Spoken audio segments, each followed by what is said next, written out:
ఈ సినిమాలో క్యాన్వాస్ చూస్తే చాలా పెద్ద క్యాన్వాస్. అవును సార్.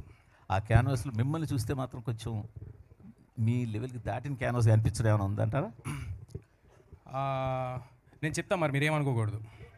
ఓకే, దీన్ని మరోలాగా అనుకోకండి. నేను చాలా విత్ అల్టిమేట్ ఒబీడియన్స్తో చెప్తున్నా. ఎవరైనా సెకండ్ జనరేషన్ యాక్టర్స్ కానీ ఎవరైనా అలా ఎవరైనా వచ్చారనుకోండి సార్, అలా ఫస్ట్ సినిమాలకి ఇంతకంటే పెద్ద సినిమాలు చేశారనుకోండి, మీరు ఎవరు ఈ క్వశ్చన్ అడగట్లా.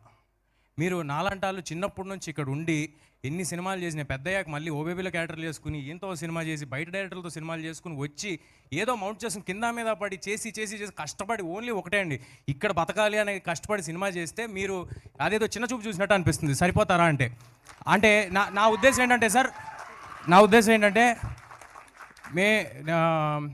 నేను వేరే వాళ్ళతో కంపేర్ చేసుకోవట్లేదు సార్. వాళ్ళు నేను ఒకటే అని కూడా నేను అనట్లా. వాళ్ళందరికీ ఆ అవకాశం వచ్చింది. అలాగే నాకు హనుమాన్ అనే అవకాశం వచ్చింది సార్. అంటే సార్ మీరు మధ్యలో ఆపకూడదు.